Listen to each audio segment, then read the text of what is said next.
Hey, everybody. Welcome to the Voxology podcast. Mike Erie, Tim Stafford. Happy New Year. Hello, 2026. Yeah. Any forecasts for the year, Tim? I don't want to say it can't be worse because I feel like that's just inviting it to. It's like a challenge. Yeah, I agree. Are you a resolution guy? I don't remember. I always ask you this, and I think No, the I answer think is no. maybe years and years and years ago I tried, and I was just Yeah. like, New Year's is the weirdest holiday. You just like stay up, and then the clock turns. You're like, all right, see you guys later. Like, Yeah. Yep. the only one that was fun was Y2K. Just like, is it not? Like, Are we gonna alive? Are we over? Are we gonna be alive? Are we gonna except live? we all saw the ball drop in Australia 12 hours prior. We're like, oh nope, I guess we're fine. I think we're okay. I remember that one. Did you, and Stranger Things, right? You just finished. Yeah, we watched it that We night. just finished. All right, no spoilers. I thought the last 15, 20 minutes were just groovy, phenomenal. Tim and I and others have been texting. I love your philosophy. Let's just let them tell the story and see where they take it. I can be overly it. critical about stuff. So I decided a while ago with that show, I'm just going to sit in the sidecar and whatever story they want to tell. Yeah. I will watch it and cheer along and have fun with it. I'm not going to overanalyze it.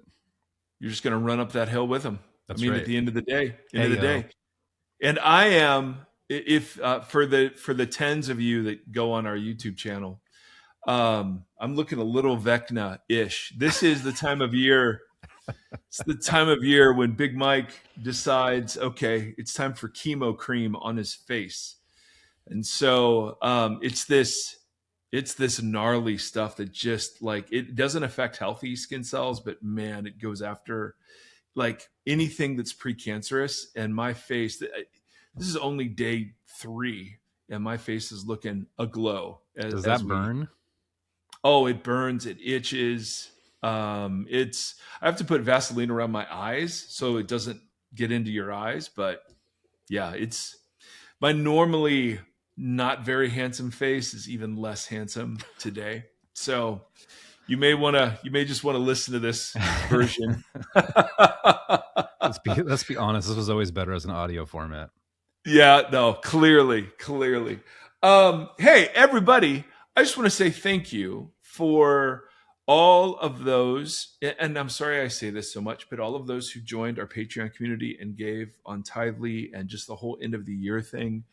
Like what a gift and encouragement and a blessing. And we're so very grateful for your trusting us with those resources and for your support and encouragement along the way. So really, really appreciate that. Today, we just want to dive right into Lord's Prayer. Tim, we're going to pick up the pace a little bit. Let's talk about the name. May your name be sanctified, revered, honored, or as I learned it, hallowed be thy name. Or in the literal, like the literal translation is, may it be made holy, your holy name. And so, yeah, let's spend some time on God's name. I think this will take us a couple episodes to get through, but because names just function so differently in ancient culture. And there was, if you remember when we started this months and months and months ago, we talked about just the Jewish world of prayer that the disciples were asking Jesus to kind of instruct them into. And there was a prayer we talked about called the 18 benedictions, or the Kaddish, not sure how it's pronounced. Yes, enlarge my territory, which is happening on my face. And so one of the petitions that you would pray regularly had to do with the name of God. Magnified and sanctified be his great name in the world he created according to his will. May he establish his kingdom during your life and during your days, and during the life of all the house of Israel, speedily and in the near future, and say amen. And then the congregation would repeat, may his great name be blessed forever and to all eternity. And then they would say, blessed and praised, glorified and exalted, extolled and honored, elevated and lauded be the name of the Holy One. Blessed is he. And yeah, so as you know, we've suggested before, Jesus may have been summarizing this, giving his version of this, highlighting the ones that most directly fulfill his mission and his purposes. But you can even hear in that there's references to the kingdom coming and to the name being honored, set apart, extolled, revered, and so on.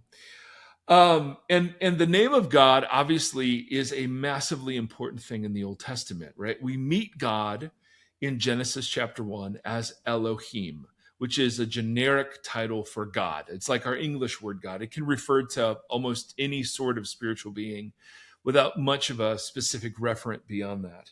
In the beginning, God created the heavens and the earth. The earth was formless and empty. Darkness was over the surface of the deep, and the spirit of Elohim was hovering over the waters. And Elohim said, "Let there be light," and there was light. Elohim saw that the light was good. He separated light from the darkness. Elohim called the light day, and the darkness night. There was evening, there was morning the first day. So we meet Elohim, and it's a title, it's not a name. It's just a generic name for a spiritual being or God. And though the sacred name of God is used in chapter 2, we initially meet God just with a title, Elohim. And so the theology of Yahweh's name comes out of the idea that we meet the Elohim that is above all and in all and through all and has created everything, but he gives a personal name to a specific group of people. So the world can know him as God, but this people, so Yahweh's name is going to be tied to his people, which is going to be tied to his covenant with his people.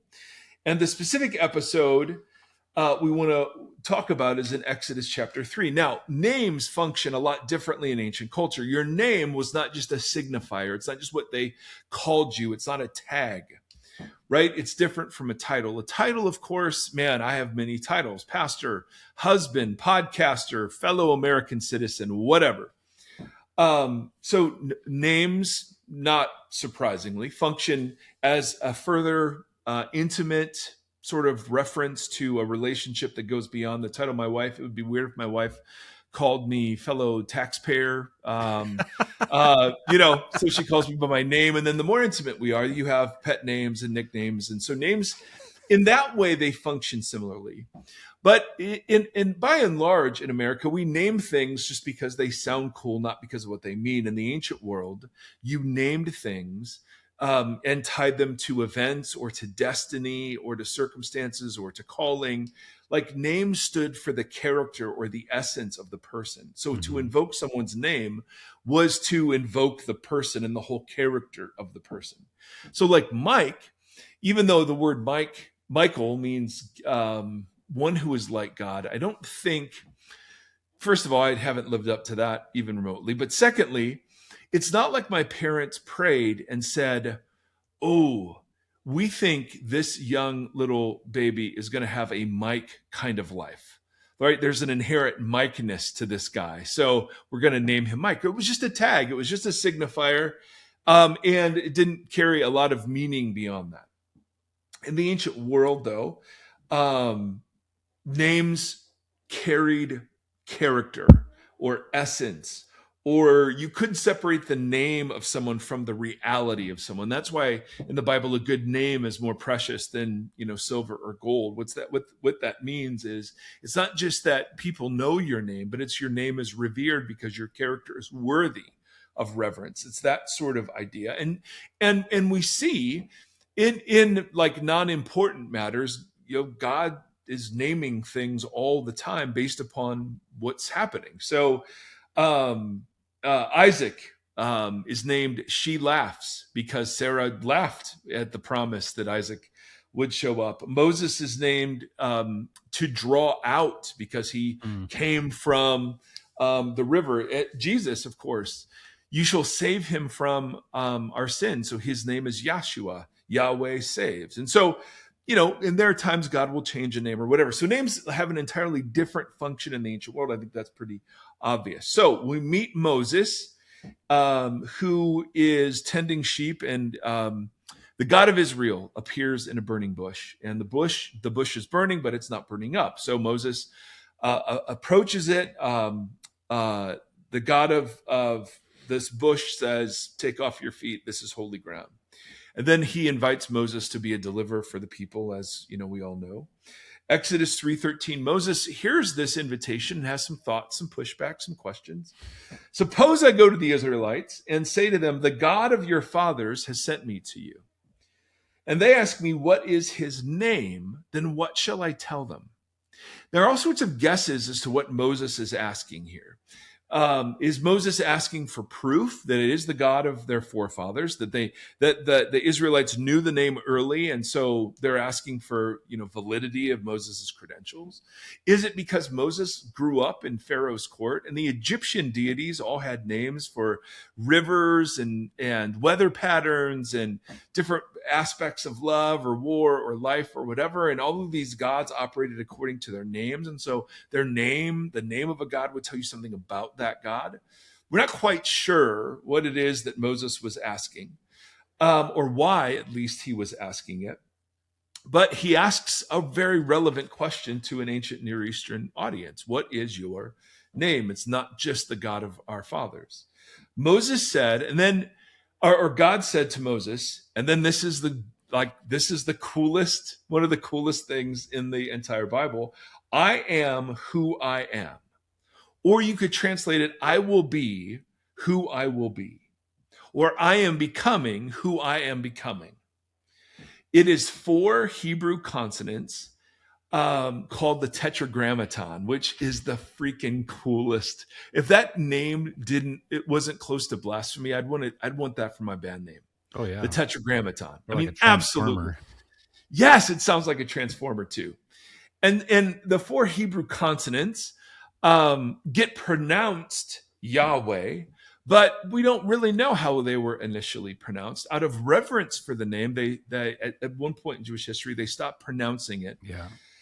And even including the vowel markers that would show us what vowels would go there. And so there's this whole backstory of how the Adonai became a stand-in, and then you transport those vowels and it's Jehovah and all these sorts of things. But the idea, the huge idea, is the name just means I exist. Like "I am who I am" comes from a root word that just means to be real. So it's almost as if Moses is asking, "Hey, all the pretender gods have names. What's yours?" And God says, "Well, in contrast to those pretender gods, I actually am." Yeah. Right? Yeah. Like I am real. And we think this is in reference to the fact that God is creator of everything. God didn't need anything to create him, right? I mean, God is self-existent. God is before all.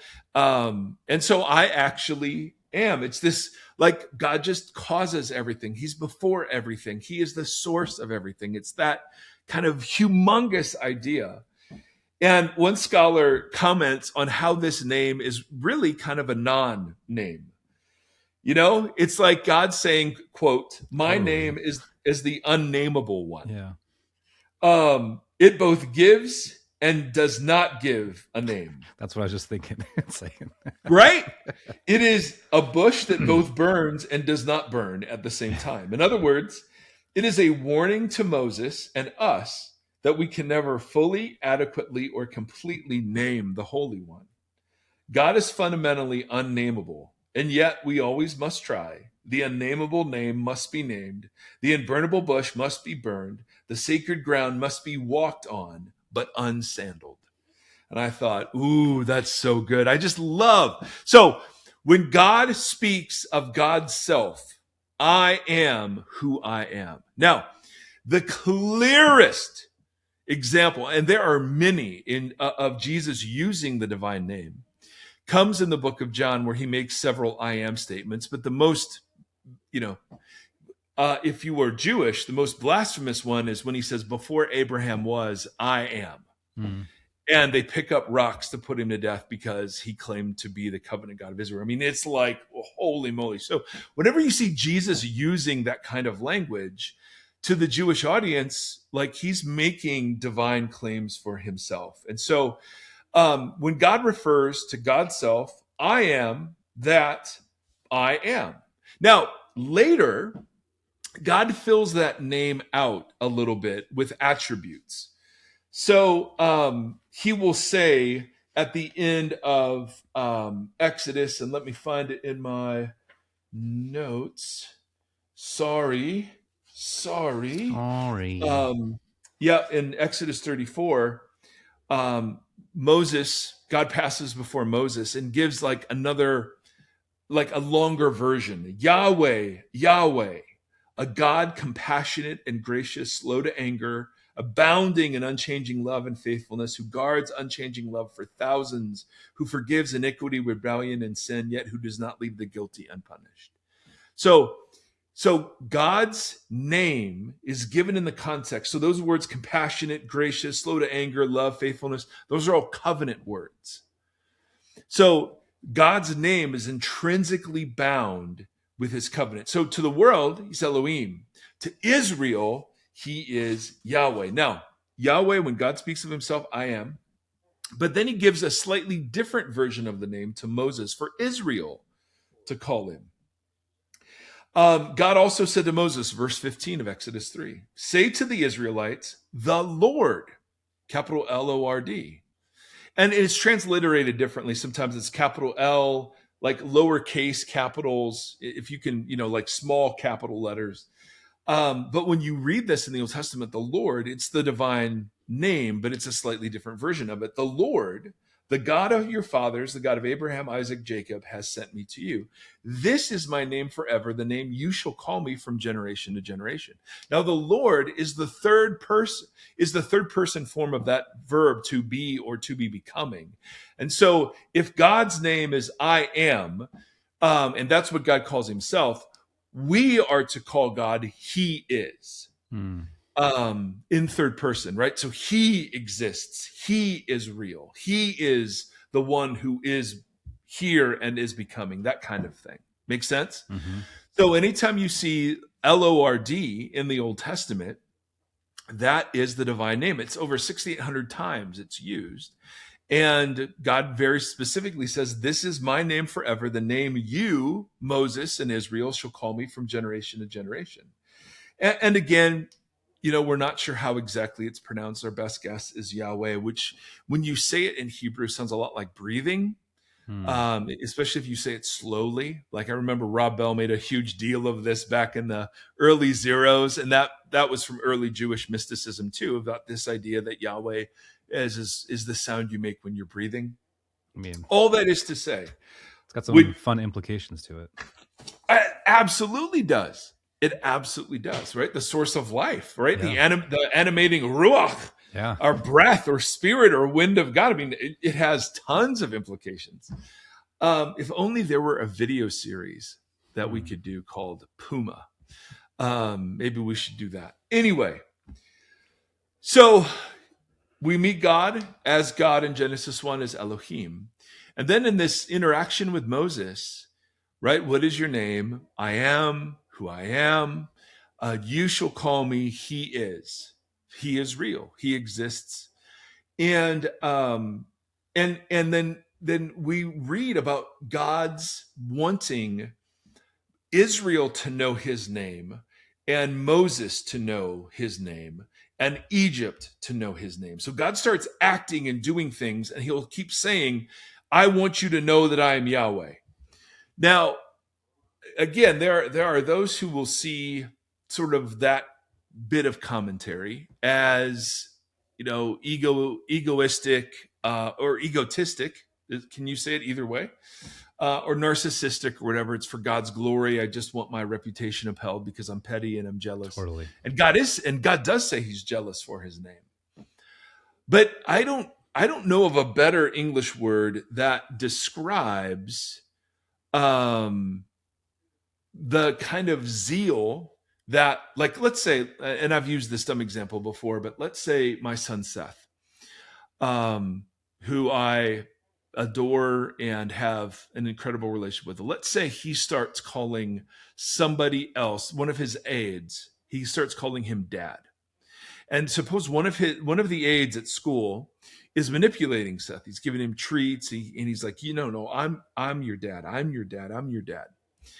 And you suspect that's not for very good purposes. What's the word that you would use for my intense anger or jealousy or frustration to want Seth to know who his real dad is, and that no one's going to love him the way I'm going to love him? Right. And so the best we can do in English is the word jealous. But that's a good kind of jealousy, isn't it? I mean, a bad kind of jealousy would be like, yeah, go ahead, Seth. Love anybody who you want to love. It doesn't matter if they're out for your harm. It doesn't matter if they're out for your destruction. Go ahead.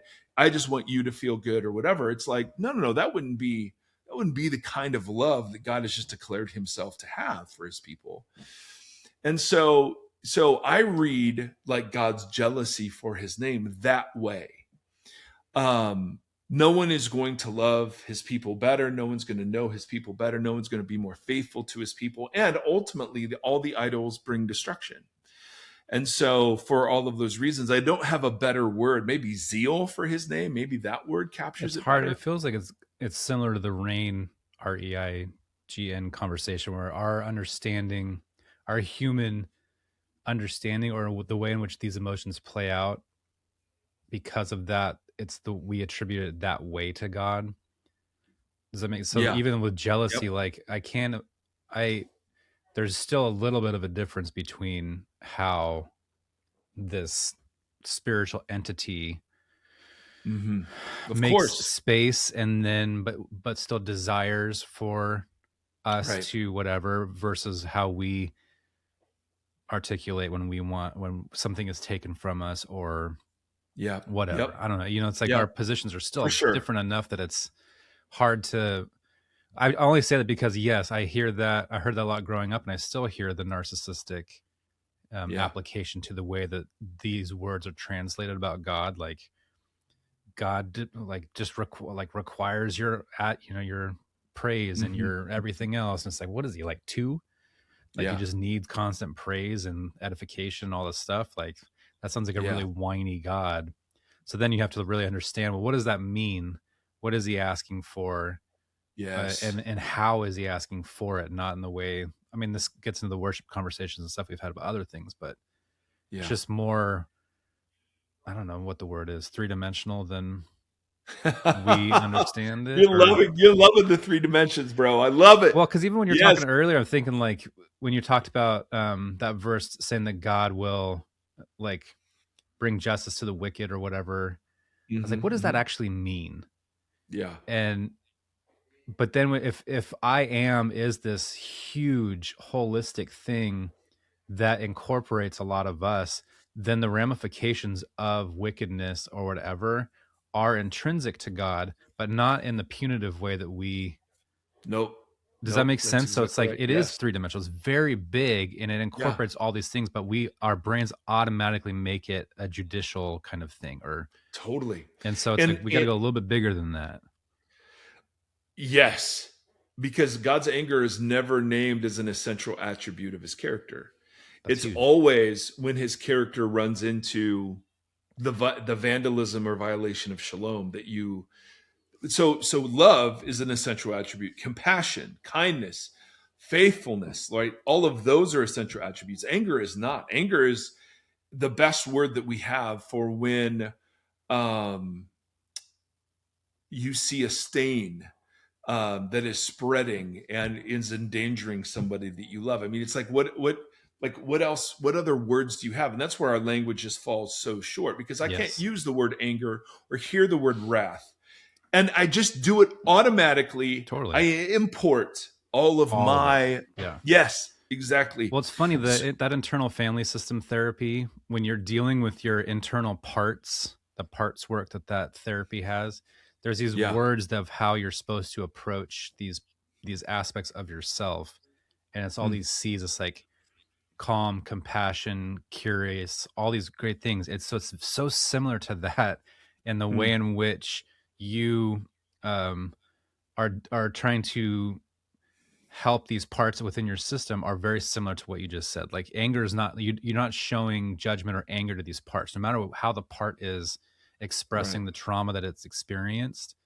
You always come with those C's, and it's very Yeah. similar. Like anger is not a part of it. Anger can be a Yeah. reflex or something. What do they say? Anger is always a secondary emotion to something else that Mm.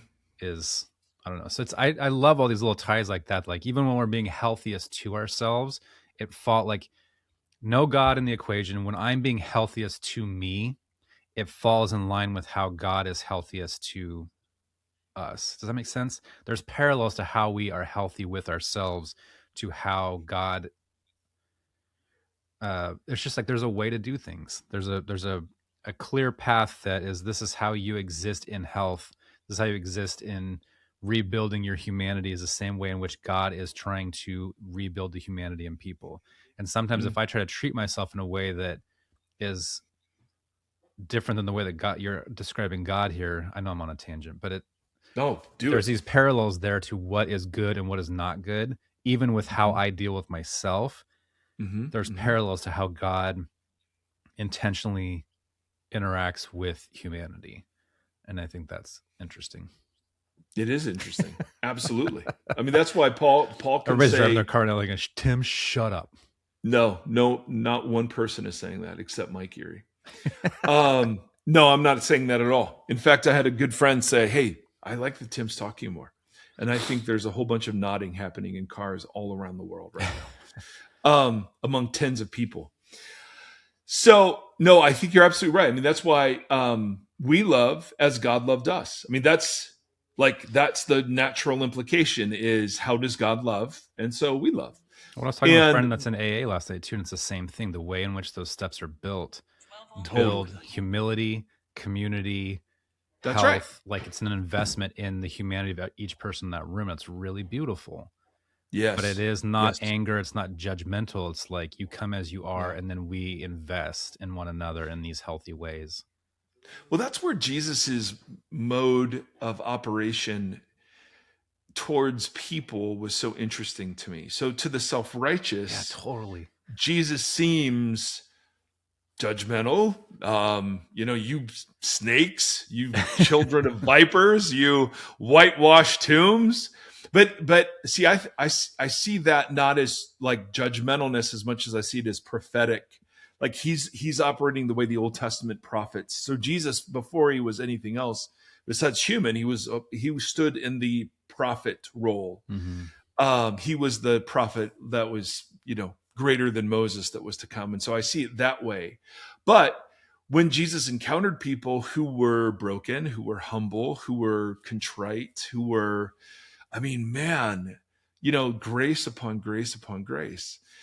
And so I do think there is wrath, there is anger, there is judgment. And those things have to be a part of love. The older I've gotten, the more I see that those things aren't antithetical to each other. They fit together, because what you love, you want to protect. What you love, you want to flourish. What you love, you want to bless and be generous with. And when the deep violations of love sort of happen, what other words would you use? I just don't have other words than jealous or angry or hurt or disappointed or sad to describe relational dynamics where God can look at what he's made and grieve their collective choices. Or when Paul talks about grieving the Holy Spirit, it's like, what?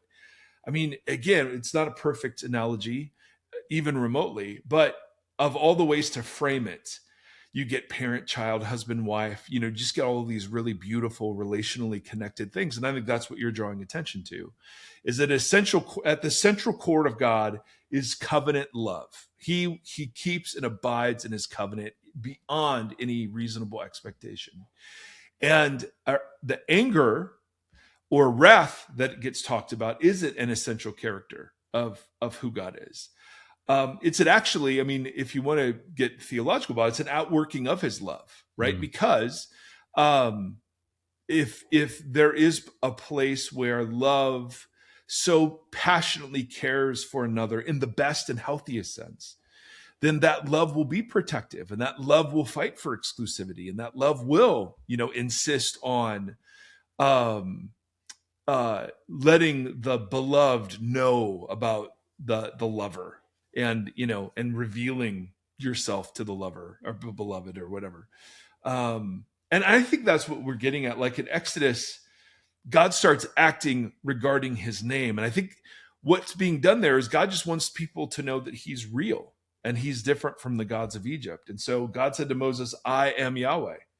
I appeared to Abraham, Isaac, and Jacob as God Almighty, which is an Elohim word, I think. I would need to check that. But my name, the Lord, Yahweh, I did not make myself fully known to them. I also established my covenant with them to give them the land of Canaan, where they resided as foreigners. Moreover, I've heard the groaning of the Israelites, whom the Egyptians are enslaving. I have remembered my covenant. Therefore, say to the Israelites, I am the Lord. Over and over, I am the Lord. I am the Lord. I am the Lord. I am the Lord. I am the Lord. I am the Lord.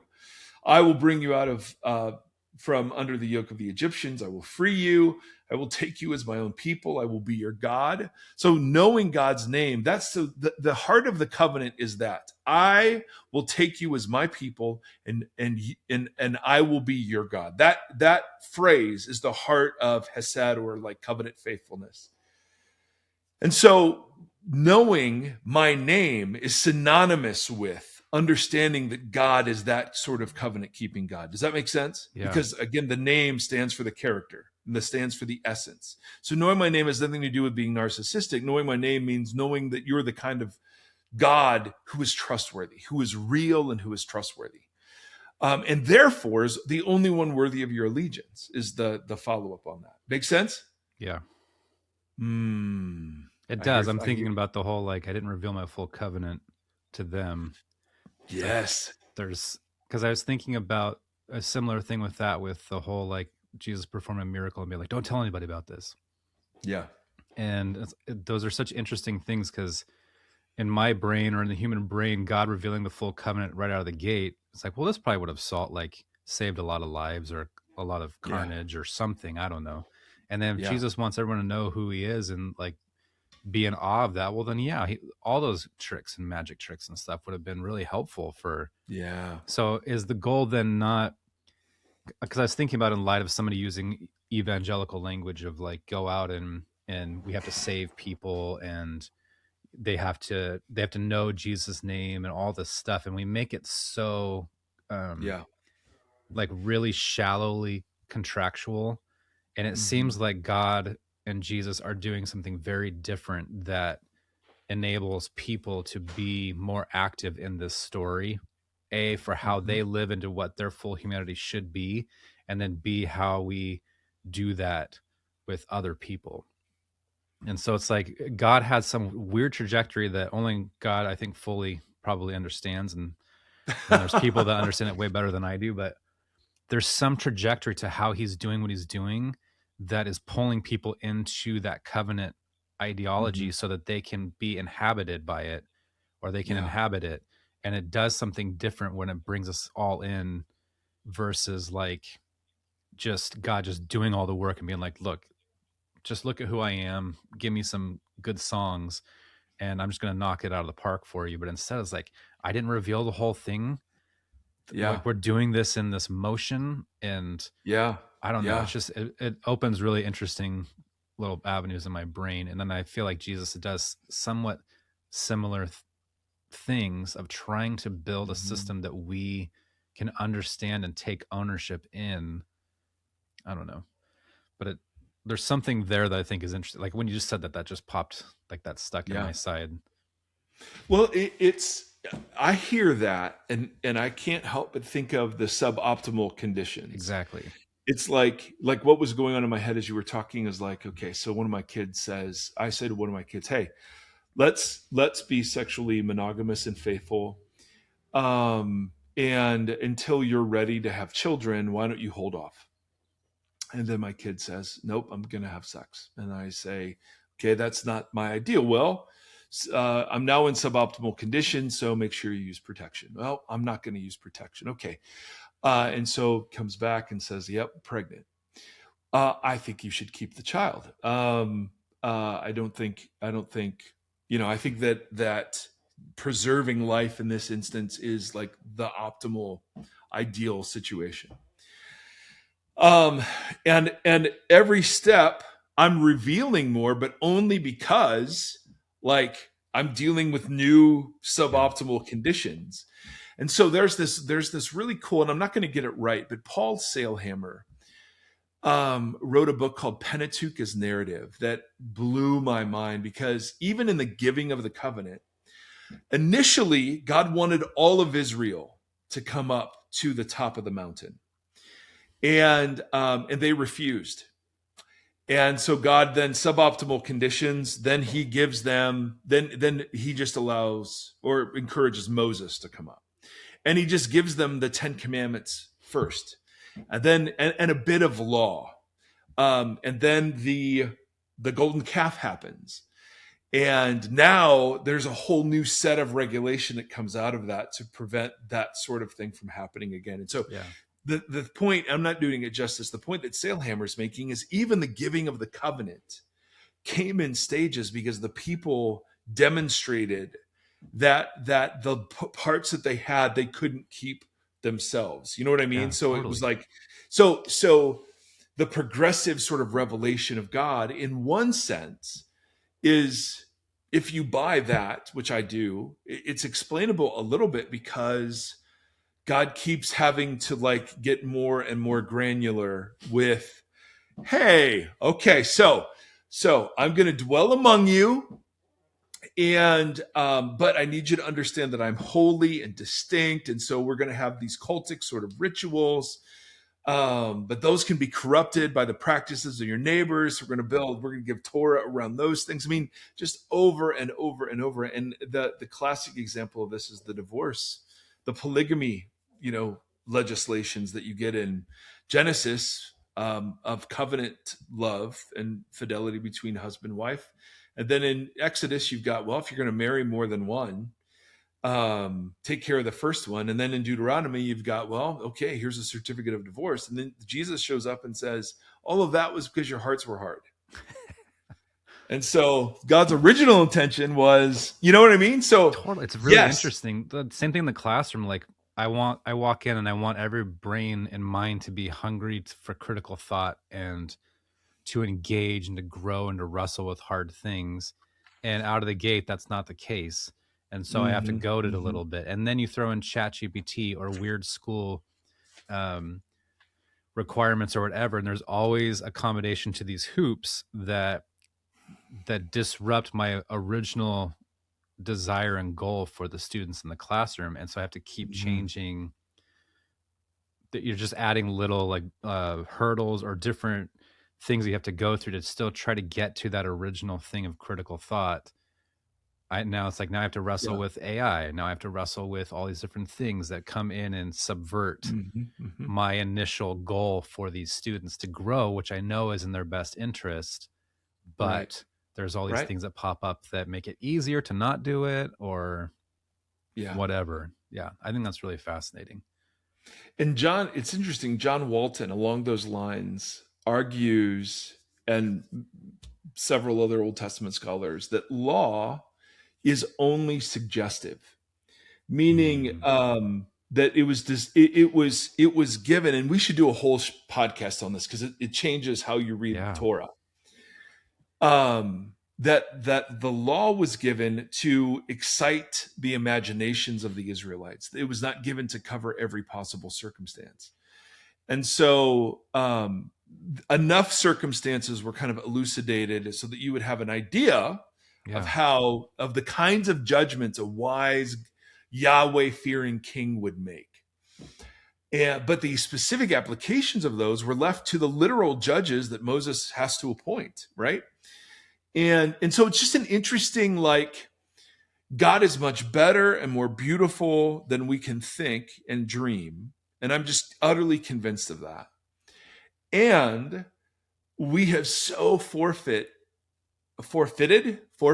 our inheritance as image bearers that we've become so passive in terms of, it's just, I'm punting to God's will, or I'm punting to God's, whatever. I'm not like, I just think that when Jesus even gives the keys of the kingdom and talks about forgiveness with Peter, like there's something real that is now entrusted.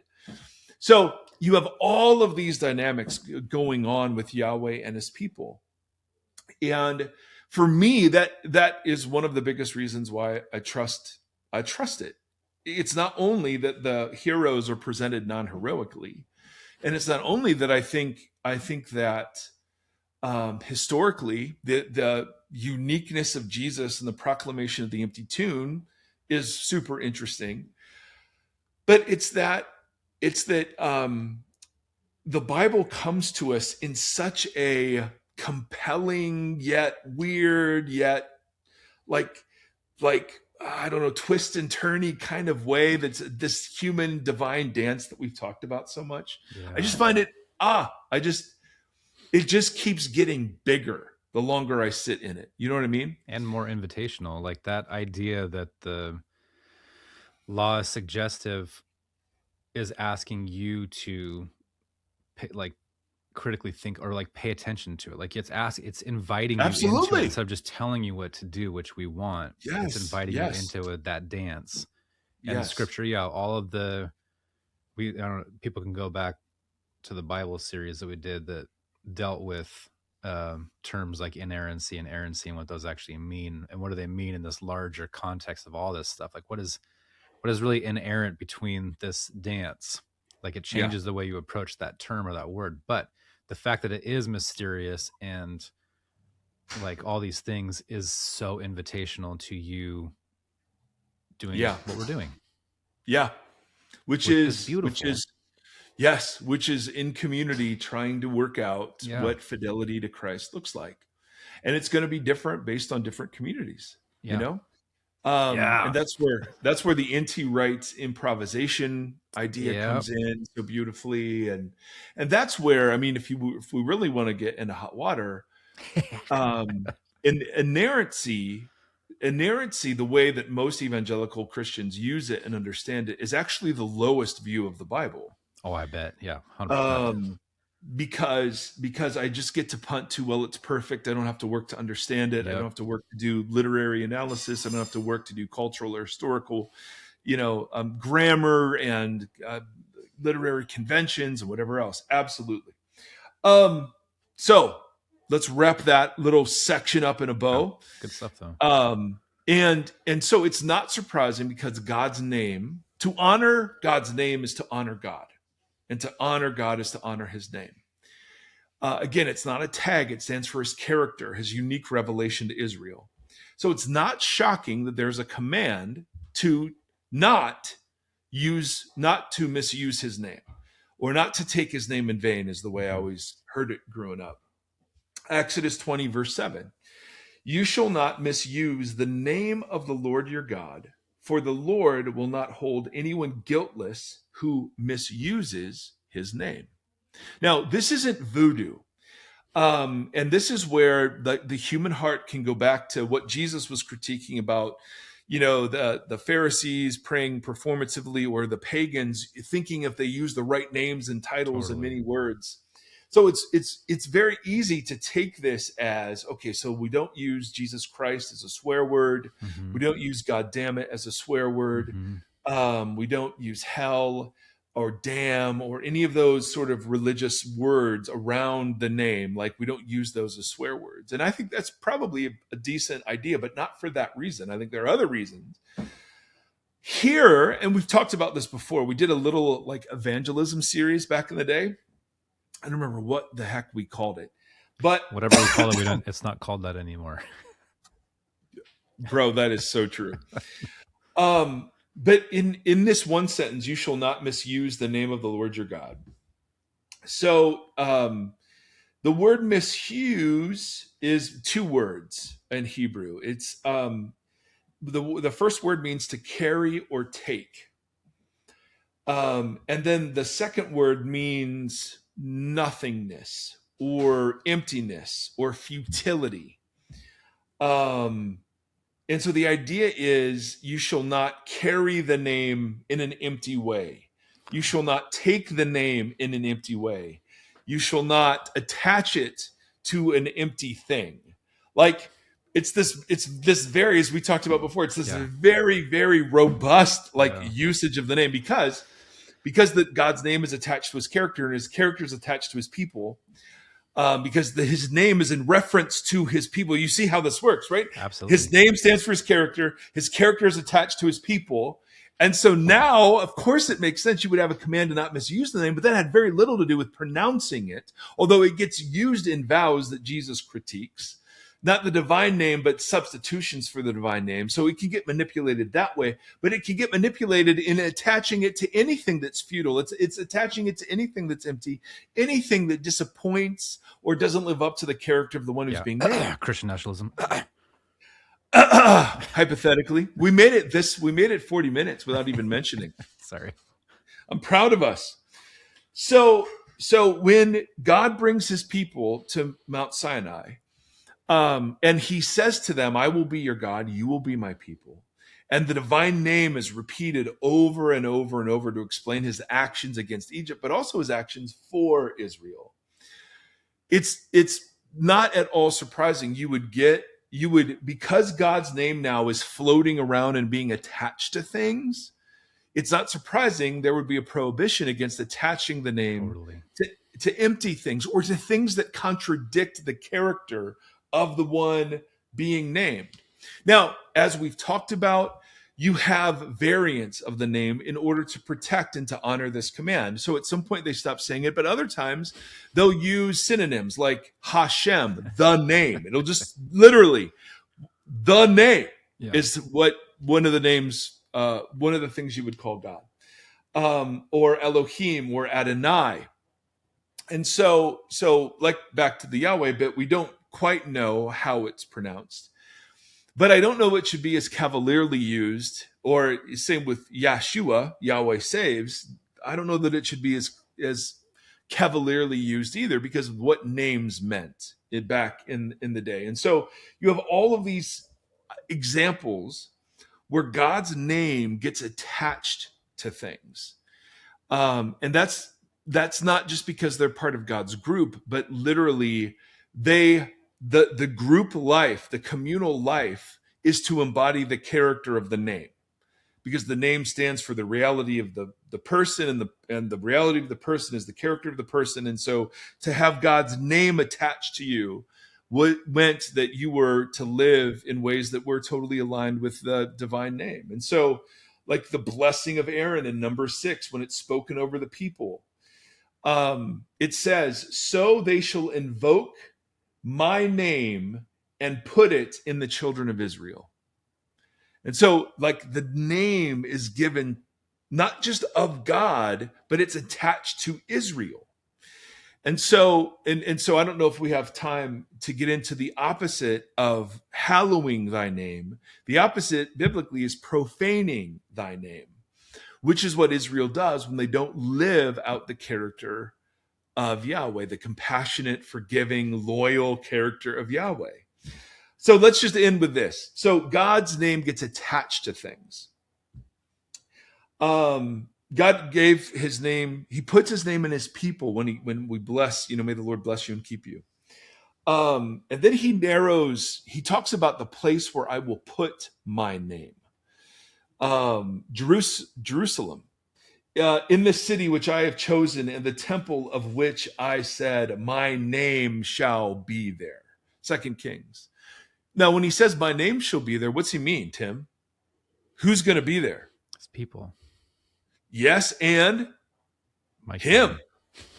Yeah. Well, hopefully, Mike Erie. But yeah, my name is there means I'm there. Yeah. My name is in my people means I'm in my people. 2 Chronicles, my name shall be in Jerusalem forever.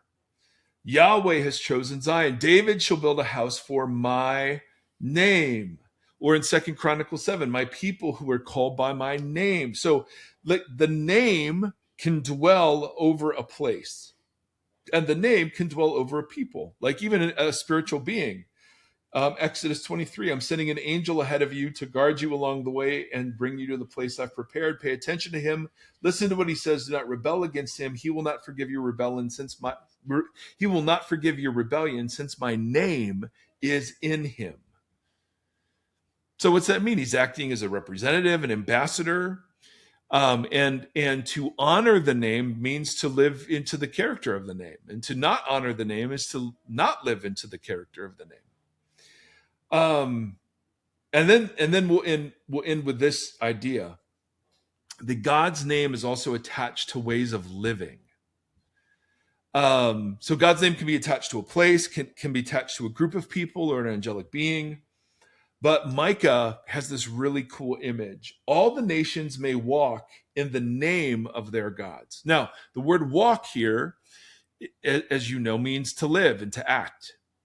So it's the metaphor of a long journey together, but it's if you're walking or acting in the name of one of the gods, it means that you are standing in the path of character of whatever god that is. So if it's the god of fertility, it means you are living to activate and worship and devote yourself to the god of fertility. All the nations may walk in the name of their gods, but we will walk in the name of the Lord our God forever and ever. So God's name is attached to a place, God's name is attached to a people, and God's name can get attached to manners of life, to manners of living. Which, of course, is what Paul means when he talks about whether you eat or drink, do it all to the glory of God. So, big point we want to stop with is, may your name be holy, or may your name be seen as holy or recognized as holy. Automatically, that has nothing to do with swearing or cursing. And it also isn't the part of the prayer where you have to say nice things about God. God, I praise you because you're nice and you're good and you're kind and you're whatever. It's no. We're actually volunteering for something. And it's something, it's a cool dance when we get to the specifics of it, because it's a divine passive, which means, God, show your name to be holy, and let me show your name to be holy, and go through it at the same time. So it's this really cool kind of deal. Thoughts, Timothy? Oh, so many. Trying to pick and choose. That last part really makes me think of the dance between love the Lord your God and love your neighbor, and how one fulfills the other. But we like to treat all those things I think that's why the 10 Commandments are let's post it. I sent you that meme. They were joking around about or maybe it was the Tallarico guy was talking about how they'll put God's words up from the Old Testament in classrooms. They never want to put Jesus's words. They never want to put Beatitudes or that kind of stuff. They always want to put the commandments and things like that, because they're so much easier for us to go down a list of things and just do check boxes. Sure. And so then that name is not being fulfilled. No. You may think it's only being fulfilled out of one of those three categories, maybe two, but more in what hypothesis categories? Then, well, it'd probably be you think you're honoring the name, and you think you're honoring the active participation, right? Thou shalt not murder. Oh, yeah. I can do that one. So check. Yeah. I have not killed anybody today. So you look at those 10 commandments, and they're easy because they're check boxes, and it makes you feel like you're inhabiting that entire thing when it's not, because you're being asked to inhabit this whole thing in a really big way. So that's really helpful, because it's God's name for God, for his people, and then for how we conduct or how we inhabit in a larger space. How did you word that? I'm not wording it the correct way, but that is such a completely huge holistic thing, and it is counterintuitive to exactly how we try to operate, which is just tell me which rules to live by, and I will do those when I need to do them. But that doesn't change the private sphere or whatever. In which I am, how am I not honoring that name? And this is going to sound old evangelical, but I think there's a lot of merit to it. How do I honor that name when no one's looking or whatever? How am I inhabiting it fully? Right? For sure. Not just I'm not walking on the street and shooting somebody. But so what does it mean to pray in the name of Jesus? Right? In Jesus' name I pray, amen. Yeah.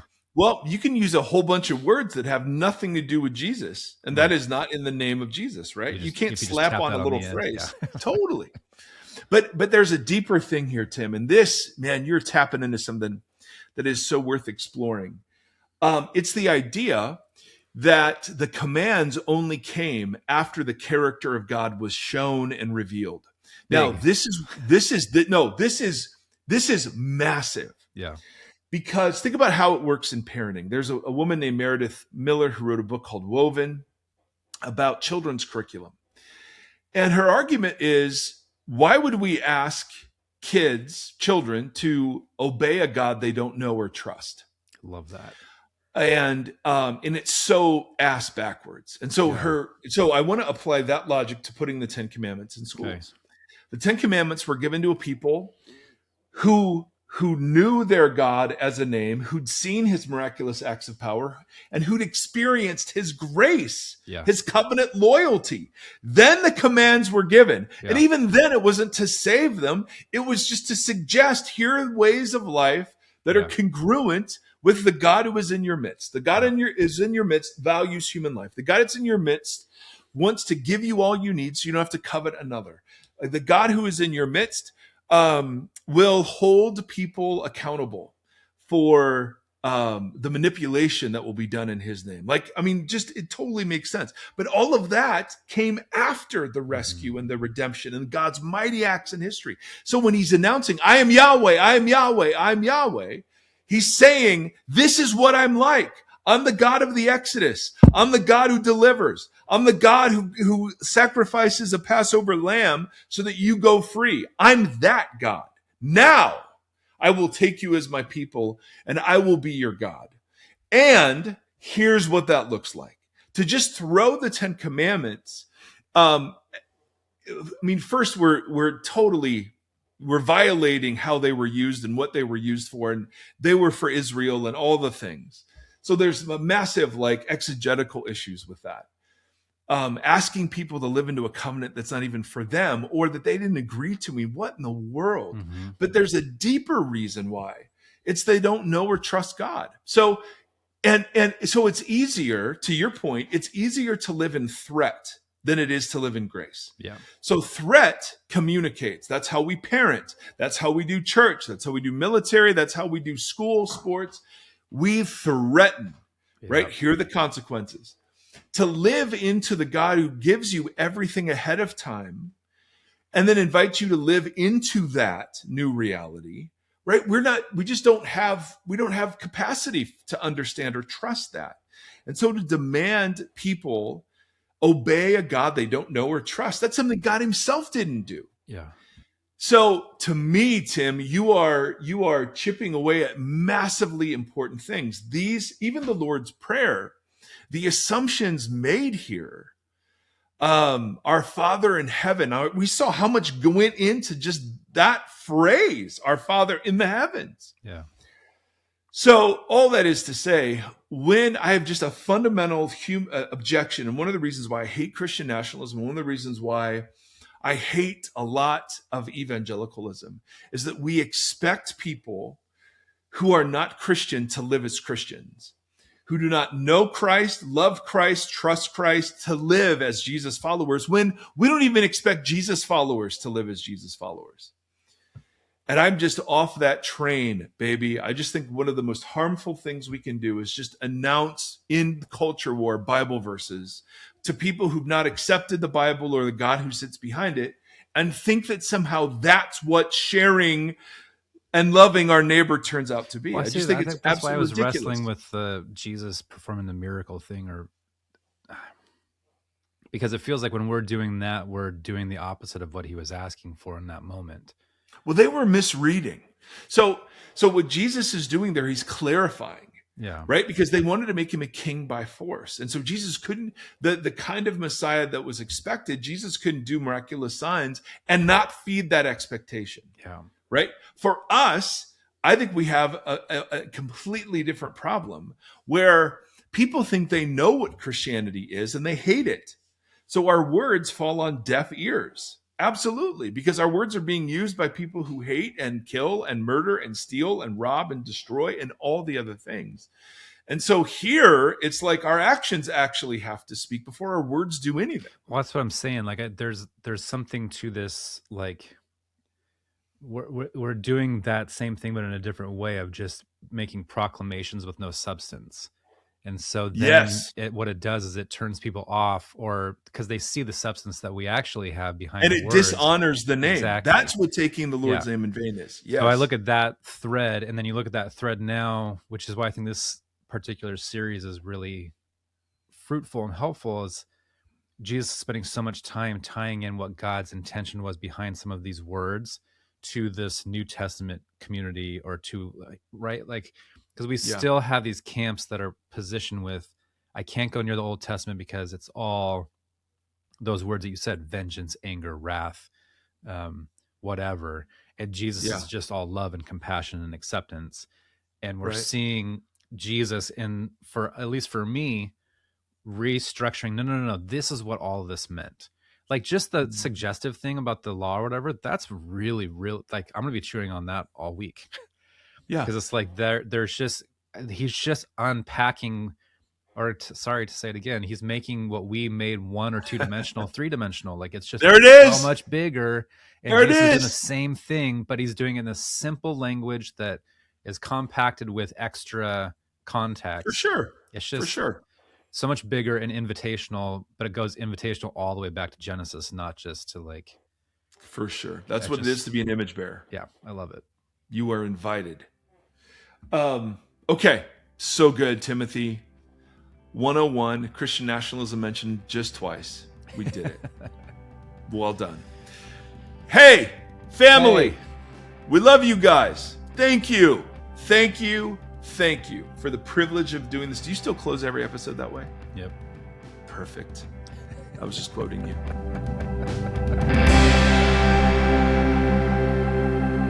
Thank you for listening to this conversation.